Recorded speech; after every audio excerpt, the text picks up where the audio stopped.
this morning was whether you felt that the peace treaty, peace talks Treaty? between Farley and Duke will be successful. We had 26 people voting on the poll this morning. Of the 26, 20 of you said no, you don't think it will be successful. 6 of you said yes, you think it will. So 26 people voting in the allotted time, 20 of you said no, you don't think it will be successful. 6 of you said yes, you think it will. Yeah, of course, you can continue to vote on this poll throughout the day, through all programming, and we'll give you the final results, of course, tomorrow, Friday. Friday. All right. Mr. Martin George, good morning. What says you? Hi. In regards to our morning poll. Good morning. Well, the thing is, I don't even know what peace talks you all are speaking of, in the sense of, is it that they have something scheduled? Definitely. Well, there was something yesterday. And so one of the dailies this morning referenced it as peace talks. The Express actually indicated that those talks were supposed to be ongoing. It's unclear whether, of course, Watson Duke actually showed up. We're not sure. At least we don't know this morning. You see, so therefore, that's why I will not even speculate, because, I mean, unless I have some clear indication that they actually had some kind of discussion in that regard, then, I mean, otherwise it just ends up being, I think, idle speculation, because I've seen nothing official. In fact, the only thing I saw official was the chairman of the party coming out and basically castigating the chief secretary. So that didn't seem to be indicative along the lines of peace talks. Because if you look at the newspapers today, there are reports where the chairman of the party, Sean Ned, he came out and he was very strong in his criticism of Mr. Farley Augustine, and he said that Farley should not have acted in the manner that he did towards Mr. Duke, and the party stands behind Mr. Duke. Those were the things he said. So it seems to me the fracture lines are deepening instead of there being any healing or any move towards unity. Well, according to the headline of the Express today, they're saying that the PDP chairman is saying the party is working on conciliation meetings between Duke and Farley. We wish to get this handled, fixed, and moved on. Right, yeah, so I mean, I take that to mean that they're probably working on trying to get meetings started, but if it is that, people are speaking about ongoing meetings in that regard, I don't know. Recording in progress. Yeah. But in terms of the overview of the situation, because of course it all started with these, it all started from a public point of view. Let me put it this way, in terms of the optics publicly, with Watson Duke talking about the 27 members of the folk troop that was in New York, and that they were under dire situations, and he basically attacked the THA and its decision making with regard to having that situation. And of course, it bloomed from there. And of course, it's now created a specter of disharmony within the PDP, who were extremely successful as a party in Tobago. I mean, extremely successful. And now you have this internal wrangling that, of course, is going to affect their brand one way or the other. What's your overview of it, Martin, in terms of how you see the PDP moving forward? And is this a really bad situation for them in terms of the PDP brand? Well, it depends on how they handle it going forward. I mean, the fact of the matter is, Paul, I mean, even among families, sometimes you could have disagreements, you could have fallouts, you could have this one not speaking to the next one, or this one said something that upset, other family members. But sometimes you're able to handle it in a mature, rational, reasonable way, and you're able to heal the differences and move forward with common purpose and common goals and with a sense of unity. At this point, I cannot predict how they are going to handle this, because thus far, despite all efforts and all indicators by, I think, most commentators and persons who want the best for Tobago, it appears that they have not gotten to that stage of being able to handle it in that type of mature, rational, reasonable discussion or mediation. We of the Tobago Chamber, we have, extended ourselves to say, well, look, hey, we are willing to facilitate any such talks or, any such discussion, because we think that this is really not good for Tobago at all. This is the last thing Tobago needs at this point. The economy is now beginning to pick back up. There's renewed interest in Tobago. People are now beginning to, look at, coming to do investments in Tobago. So therefore, you want a stable political climate. You don't want these types of upheavals and the bacchanalia associated with it. Morning, Martin. Do you think this raises further questions about accountability and procedures in the Assembly, given the fact that it seems that there's a difference of opinion in terms of how this folk performer funding issue should have been handled? And now others are asking questions about, well, if there's an established process in public bodies as there is, why did this reach this stage? Because there's a process involved in acquiring funding from any state body.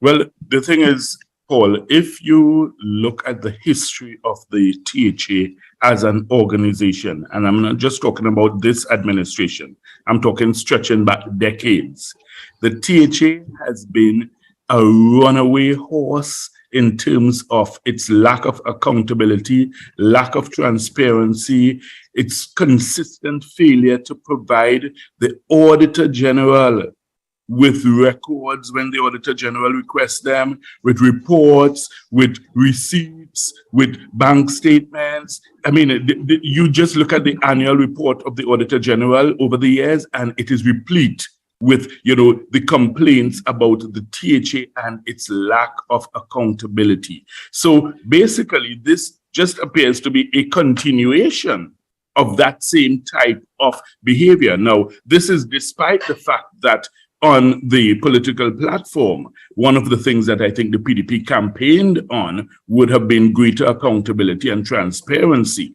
But clearly, with this process, something went wrong. And then you ask yourself, well, okay, how many other scenarios like this have occurred that just have not hit the public domain? In other words, it's only because Mr. Duke shone a spotlight on this nationally that, people came to know about this issue. So how many other groups or trips or, other events or, funding issues have, quietly taken place with no accountability, no transparency, and nobody's any the wiser. So we have to recognize that, look, it's either we put stricter legislative controls over the THA, because when you look at other regional corporations, because the THA basically functions like the regional corporation for Tobago. Other regional corporations, they are much more accountable than the THA is. And the THA has... Well, that might be necessarily so, because we've had reports recently of several regional corporations that have not supplied audited financial reports. Right. No, I know. But what I'm saying is that it is more of an issue with the THA than it has been. So I'm not saying that the others are perfect, not by any stretch of imagination. But it has been more of an issue with the THA. And then you look at the size of the budget that the THA handles every year, which is basically about $3 billion, and you look at the population size that they cater for, which is basically about 60,000 people, when you do the math, you recognize that, look, hey, there is much more room for these types of scenarios with monies, going missing, monies being unaccounted for. I mean, if you recall, there was an issue some time ago with, an $8 million payment. There were issues with payments for artists who never showed up. And, it has just been on and on and on. And these are the ones that hit the public domain. What about all the other hundreds of payments over the decades which have never come to light? But can this be seen then as an attempt by Mr. Augustine to rein in that horse? Because we've seen the application. I think the original funding requested was $700,000. From what I see in the public domain, there had been an agreement by Mr. Augustine and the Assembly to fund $400,000. The folk performance still haven't received any money. But of course, there seemed to have been a time issue in terms of the timely application and process used to, one, approve, and two, access the funding, ending up in Brooklyn, New York. Well, the thing is, I would hope that it is an attempt by the administration to put some systems in place, but unless and until I have clear and definite information and evidence in that regard, I would not be able to make a pronouncement. Because, you see the posturings, you hear the statements being made publicly, but at the end of the day, the proof of the pudding is in the eating. How should the public, or how should the both gentlemen reconcile, one, the fact that whether or not Mr. Augustine has been removed as a deputy political leader, the PDP's operation is completely different from the Assembly's operation. And Mr. Augustine is Chief Secretary of the Assembly. And Mr. Duke, in my opinion, correct me if I'm wrong, is subservient to that position in the Assembly. Well, all right, yes, but Paul, the practical flip side to that, right? So yes, I accept what you say, but the practical flip side to that is that you are there on a PDP ticket. So essentially, the support of the party is essential to keeping you there, all right? And the support of the party members who are within that assembly. So if it is that the party takes a position that they have lost confidence in you, or they no longer have confidence in you in that regard, then it makes it more difficult for you to be able to hold on to that position, particularly if the members in the assembly express that in a vote. So I hear you in terms of, yes, of course, he is the chief secretary, and the term of the chief secretary is supposed to last for 4 years. But Section 35 of the same THA Act also provides the provision whereby you can have a vote of no confidence in order to have either the chief secretary or the deputy chief secretary. So in other words, it's a two-edged sword that Mr. Duke is playing with there, because it could turn on its head and there could be a vote of no confidence in the deputy chief secretary, if you understand me. And he could also be removed the same way. So I guess it comes down to a question of who has the greater numbers in terms of the support. Mr. Augustine has basically thrown down the gauntlet to Mr. Duke, suggesting publicly that, he has the numbers on his side. We have not heard anything from Mr. Duke in response to that open challenge that was given. So maybe it is that at this point, Mr. Augustine does have the numbers, but we don't know until it's actually tested if it comes to that. The PNM got a resounding curtail, and I'm using colloquial language here. In the last THA election, the signs were there since the election. Before that were the 6-6. Yes. And then the format was changed to accommodate for 15, and then it went 14-1. So there was a clear sense from Tobagonians that, a clear message from Tobagonians that they did not appreciate the way the PNM was running the island. Yes, that's for sure. What does this mean for the PNM now given this imbroglio in the leadership of the PDP, resoundingly put into power in the THA, not even just about a year ago. It's January, will be a year. Yeah, less than a year into its tenure of leadership as a new party. Does this put the PNM in an advantageous position, or is this just something they have to resolve moving forward, the PDP that is? Well, I'm not sure that this necessarily translates to any, fillip or boost for the PNM at this stage, Paul. This is a situation basically where you have passengers in a maxi taxi and the engine is giving some trouble, but the maxi hasn't shut down, it hasn't stalled, it hasn't, come to a total stop. So the passengers are going to remain on board, I feel. If it is that it gets worse and, there's, deeper fracturing within the party and it basically ends up being two camps whereby, it's either the Farley camp or the Watson camp and, the population is then forced to make that choice, then of course that will redound to the benefit of the PNM because persons may feel, well, look, hey, I'm not comfortable with this. I rather get, one united party that I can, pitch my tent with. But while the maxi is moving forward, to use your example, the driver and the conductor are fighting, so we don't know what direction the maxi is going. Exactly right. So that's what I'm saying. So there are concerns. There are definitely concerns, but I am not sure that it necessarily means at this stage that this is a boon or a bonus or a benefit to the PNM. How can this work to the benefit of the PDP moving forward? Well, if they learn the lessons from it and try to avoid repeating the mistakes, because the point is, it's said that if we don't learn from the mistakes of the past, we are doomed to repeat them.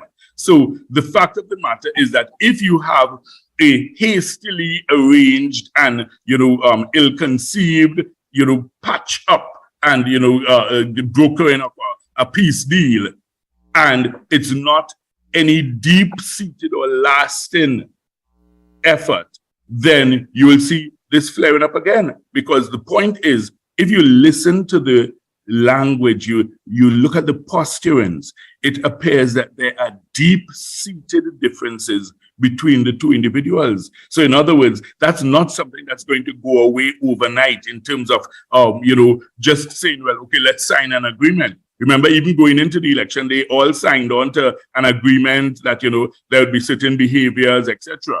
That seems to have gone out the window. So I'm smiling because I'm not surprised. Sorry, politicians always sign behavior codes and then they forget them. I have two questions with this, but I want to pose them because I don't want to forget them. One is related to whether or not you think this imbroglio and the possible impact of its running of the THA in the interest of the people of Tobago and Trinidad, because we like to separate them, but we really shouldn't be separating them because what affects Tobago affects Trinidad also, and vice versa, is a deeper indication of the legislative reform that's needed regarding governance of Tobago, one. And two, because before I forget, how can this affect Tobago's petitioning for what is expected in the upcoming budget, not a week off? So let's deal with the governance part first, please. Okay, all right. So I don't think that this really is a governance issue in terms of legislatively as it relates to the THA and any question of legislative reform. This really is a party issue and how they handle themselves as a party.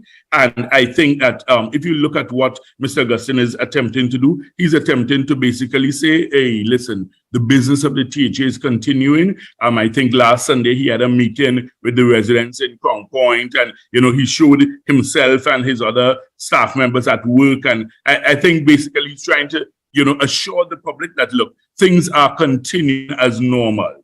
So it's not really a governance issue. This is more a party issue. Of course, it does have the potential to spill over and affect the governance of the island. Because if it is that you have a situation where even like, for instance, ordinary staffers in the THA are being basically pressured or being looked at as to whether you're in the Farley camp or the Watson camp, and if that continues, then of course you may have, greater divisions occurring. And of course, yes, that is going to affect the governance of the island, at that point. I'm not sure we're there yet, and I'm hoping we never get there, but the fact of the matter is that it's primarily still a party issue. In terms of the budget, and how urgent is the resolution of this in the interest of course, the budget is coming up. Finance Minister Imber will present the budget, and Tobago will get what Tobago gets, what they decided upon already. But it has implication moving forward, because Tobago has been recently, before the 2 elections, at an impasse or stalemate in the Assembly, hindering the work of the Assembly in the interest of Tobagonians. So you don't want another impasse that again affects the progress of the Assembly and the work. Yes, I fully agree. And I think that, at the end of the day, it's not going to affect whatever numbers the finance minister would have already calculated as being due for Tobago. But of course, if it is that they are not able to get their act together in terms of a unified front going forward, of course, this is going to hamper and stymie the efforts at getting the allocations from the central government, effecting the works that are necessary, because you need to have your team on board with you. You can't have, a leader who has to constantly be looking back to see who may be sharpening the long knife, behind his back, while he's trying to lead the team forward. So I think in that regard, they definitely need to ensure that this is resolved as expeditiously as possibly. The knife don't sharpen already, it's just whether the knife is being thrust. Well, it may be so. It may be so. Yeah. It may be so. Well, I know the Minister of Finance would have had a meeting with Chief Secretary Farley concerning the budget that's due to be read on the 26th. So I don't know what that means in terms of whether Chief Secretary Farley left disappointed out of the conversation with the Minister of Finance, or if he left, with a positive frame of mind. I'm not sure. Well, that meeting is just part of the normal process that takes place. But as I say, the finance minister is the one who really has the final say as to what he actually allocates for Tobago or not. And, in the past, we've seen the scenarios where if it is that the party in power in the THA is also the same party in central government, they bow obsequiously and they thank the finance minister for what he gave them, because of course they can't go against their party, and they are so appreciative. But of course, now that you have a different party in central government as opposed to who is in the THA executive, of course, you'd imagine the response, regardless of what is allocated, is that they're going to say, well, it's not sufficient. They're not able to get their work done. And, so, we await, I think, the usual posturing that occurs after the budget is read. I know earlier you talked about the issue of the PDP imbroglio affecting, potentially could affect investment in Tobago, because you said the economy is starting to tick up. You're starting to get investment in the island. How optimistic are you about the Tobago economy at this point, despite the PDP issue? But how optimistic are you about where Tobago is potentially moving to? Well, the thing is, things are picking up for sure, I could tell you. You speak to the hoteliers, you speak to the guest houses, you speak to the villa owners. They are booked out, basically. This upcoming carnival has generated tremendous interest. There are numerous events planned. Of course, we need to ensure that CAL is on board in terms of increased flights. I have been at the forefront of calling upon them repeatedly to put on more flights, particularly for the upcoming, carnival events. So I am still hopeful that my call has fallen on fertile ground somewhere within the belly and bosom of the Caribbean Airlines infrastructure.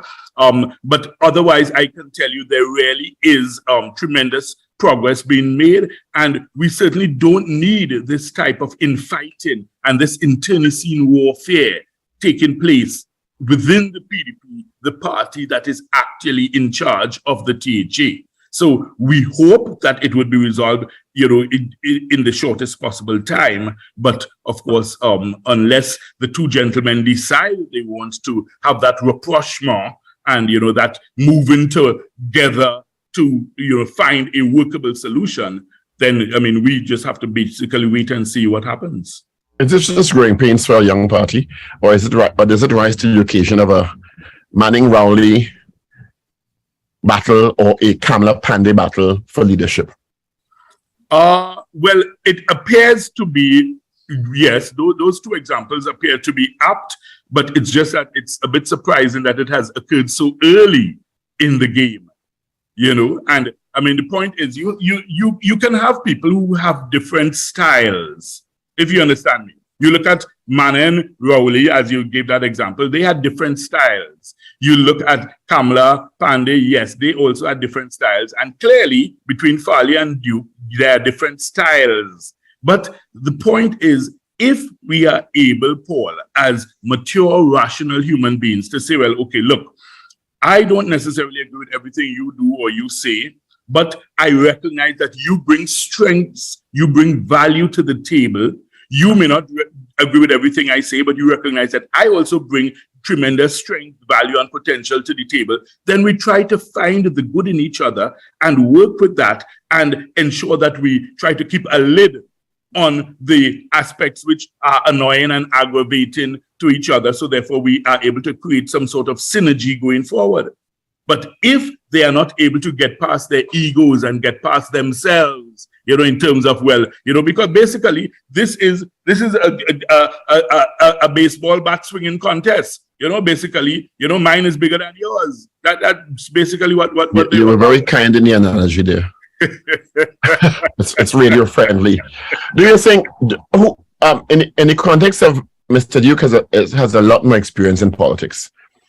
He has gone from WASA to PSA president for a number of consecutive terms, to launching a political party that many thought, let me not say nobody, that many thought didn't have a snowballing chance to topple, quote unquote, the mighty PNM in Tobago, who has had the most, and I use the term mighty PNM in Tobago because the PNM has had the longest tenure at the helm of the THA, to doing that convincingly.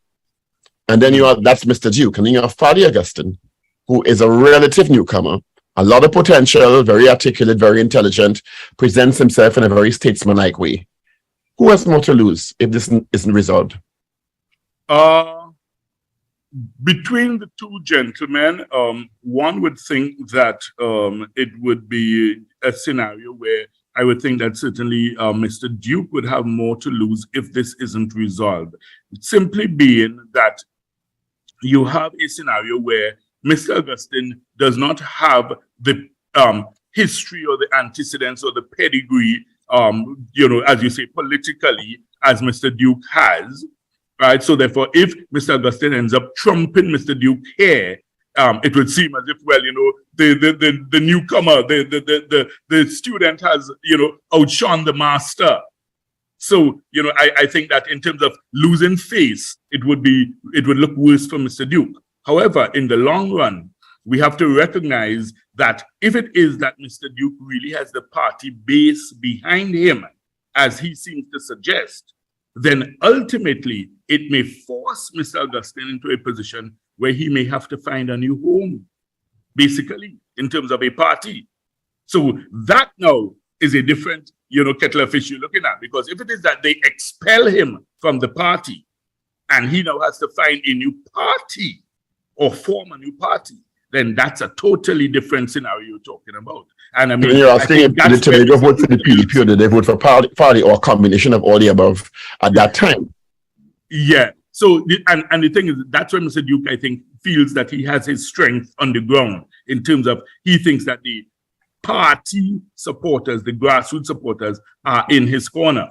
So basically, and I mean, he has said so. He said, I founded this party. I am the, basically, and the chairman of the party actually repeated those types of words. So you can see that's where they are headed. They are saying basically, okay, you have the power, but we have the party.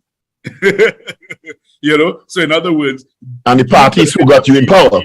Yes. So in other words, it could be a situation where you end up with the emperor having no clothes.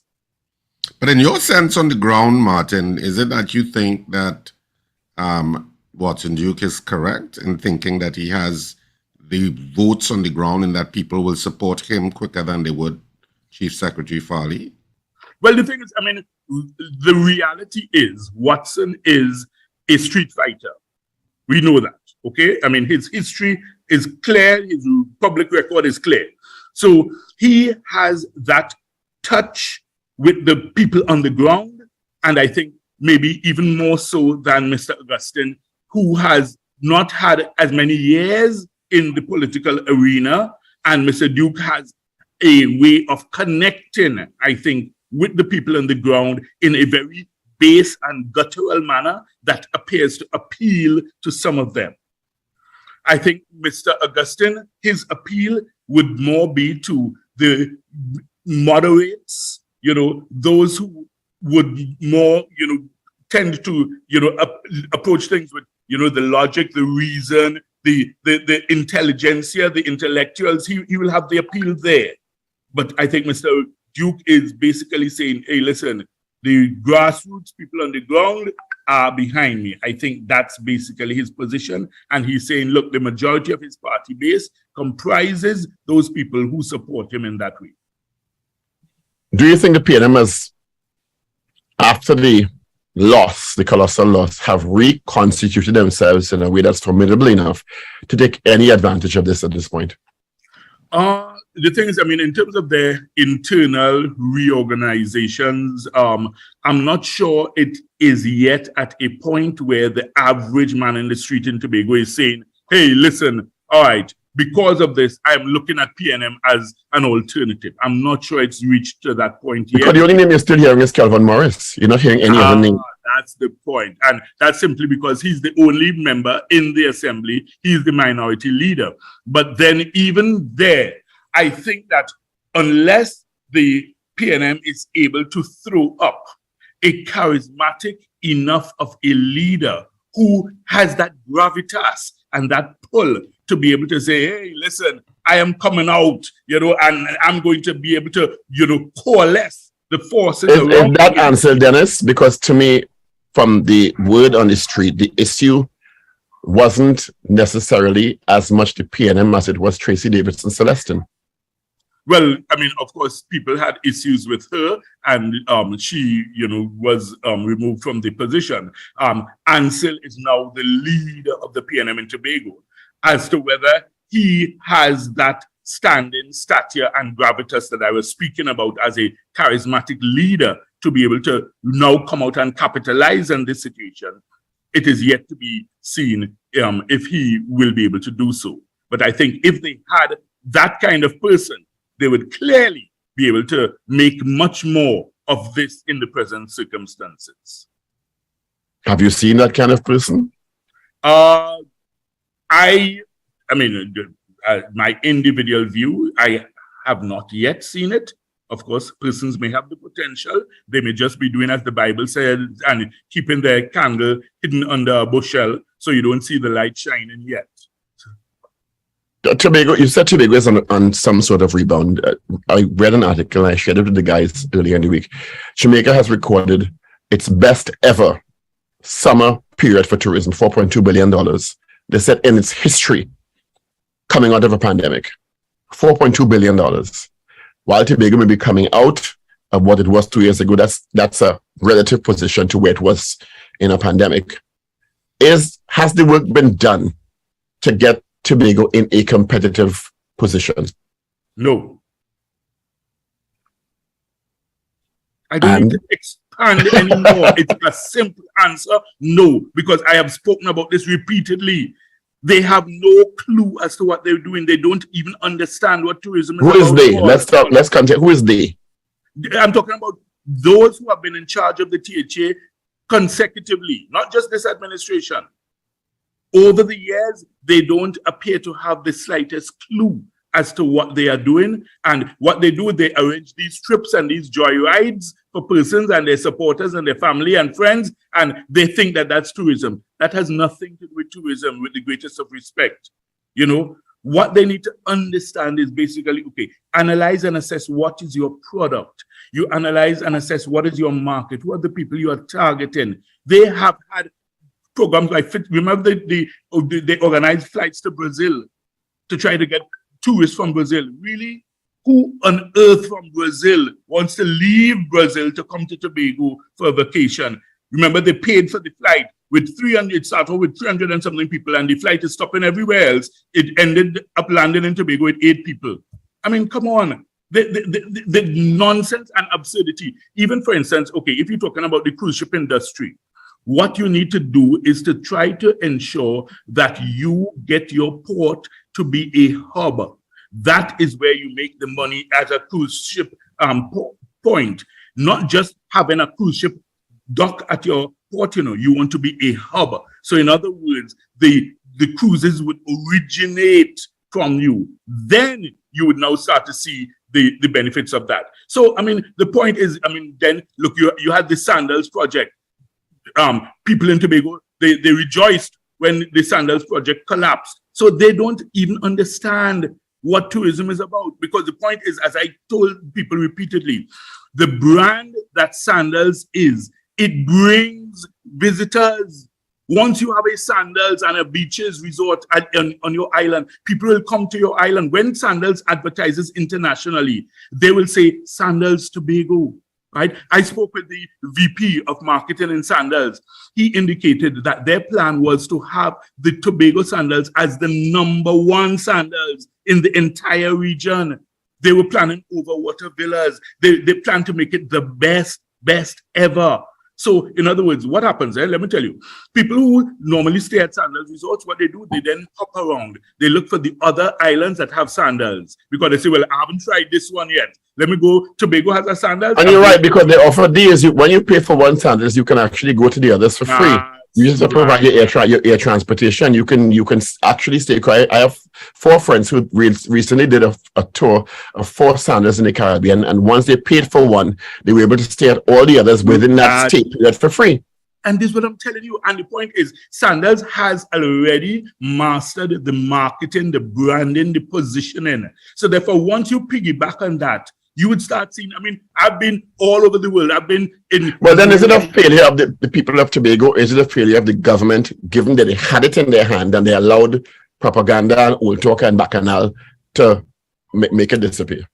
Well, I mean, the point is, I think it's both. I think it has to be shared, on both sides. But the fact of the matter is, I think to a large extent, from talking to people on the ground and hearing their views, it appears that they did not understand or appreciate what the brand Sandals could do. Then you also had some of the business persons and hoteliers who were fearful that, well, if Sandals comes, it's going to be bad for us. And they also don't understand it, because when the tide rises, all the boats rise with the tide. It's the experience of Grenada. The small hoteliers similarly were fearful of Sandals. And they are now the greatest champions of Sandals, because you know what? When Sandals is booked, the spillover goes to all of them. Then also the quality and standard in terms of service delivery has improved for all the small hotels in Grenada, because you basically have to up your game to keep in the race. So therefore, it's a benefit to everyone. When you look at service quality in Tobago,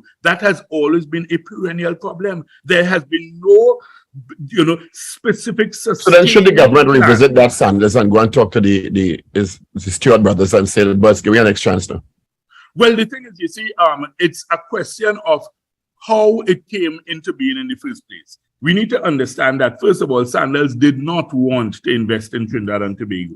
It's because of certain, personalities who are influential. Relationships were leveraged. Right, with Butch Stewart while he was alive, and they convinced him to try and, make the step. So the point is, the minute that Tobago rejected the Sandals, you had St. Lucia, St. Vincent, you had Curacao, you had all these other islands who said, okay, they don't want it, come by me. And Curacao recently opened their sandals. St. Lucia opened their fourth sandals.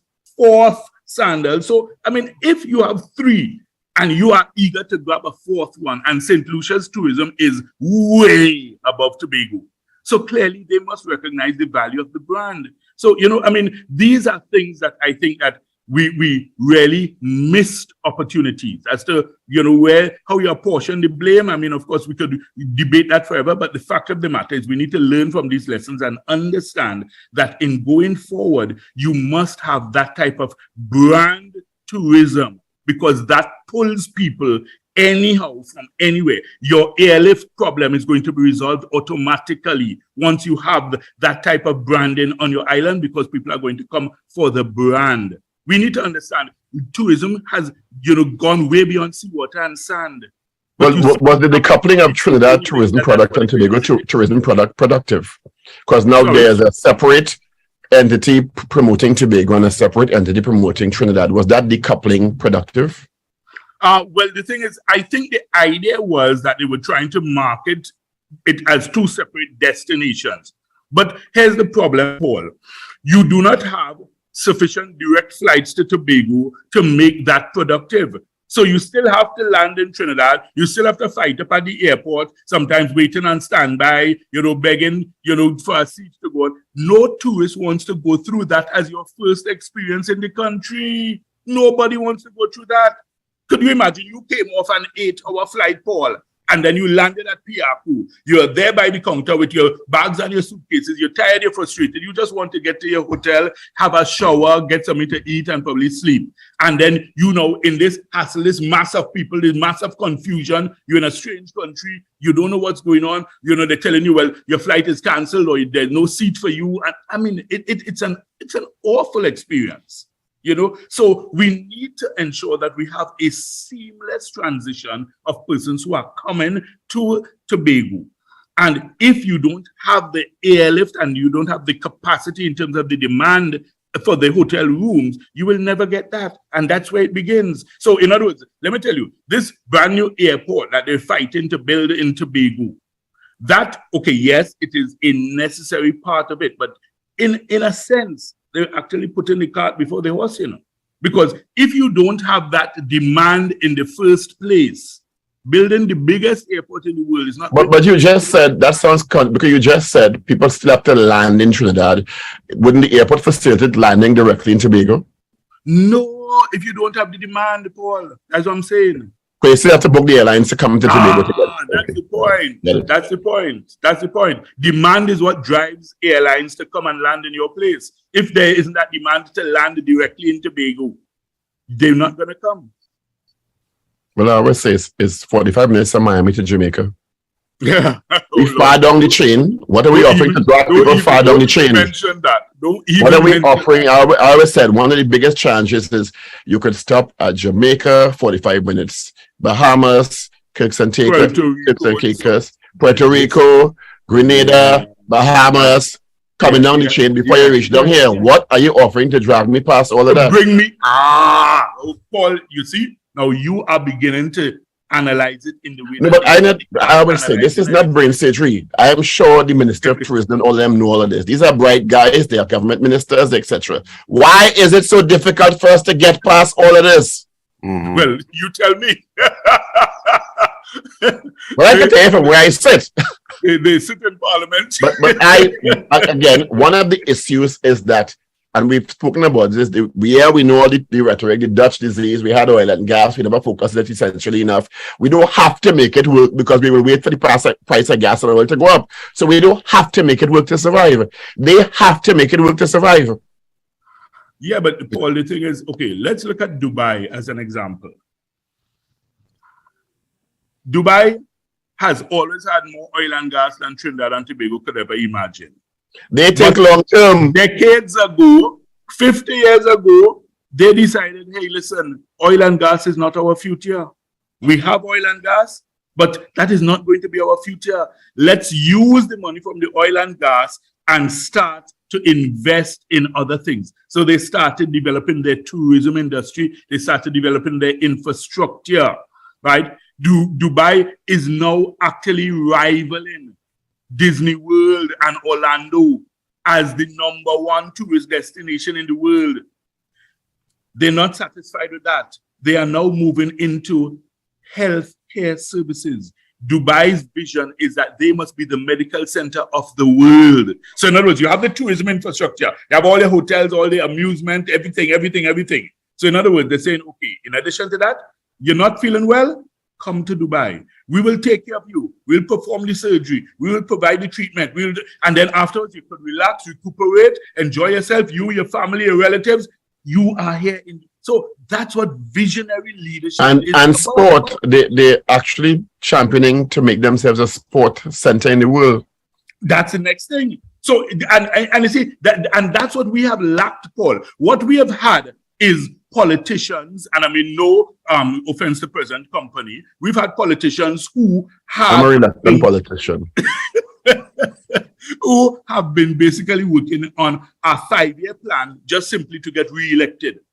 So in other words, they are not thinking long-term. They're not willing to make the sacrifices like Lee Kuan Yew in Singapore, who would basically say, hey, listen, this is for the good of the nation. This is our long-term plan. This is what we need to do. When he started, he was not popular. He was very unpopular. They didn't like him. But after they saw the benefits of his vision and when it being implemented, he was championed as a hero. But we don't have any politician that we could look around and point to and say, in TNT, this person is the one who's going to bite the bullet to make that type of long-term sacrifice. Because basically, well, in retrospect, I think the closest one we came to was Mr. Manning. In retrospect, well, I'm talking about persons on this side of life. In Tobago. All right. I don't have that kind of power. I mean, I have the vision, but I don't have that kind of power. Yes. As someone told me resounding, nobody even vote for me. So me and the public, nobody vote for me. All right? Yeah. Martin, just thank you for being with us. That's what we blocked. Yeah, it's always a pleasure. All right. Talking to Martin George, head of the Tobago Business Chamber, about the imbroglio in Tobago and the future of Tobago moving forward. News is next. All right. Thank you Recording so much, Martin stopped. George. Let's get into it. Evie is here. This is your news bulletin from Power 102 Digital.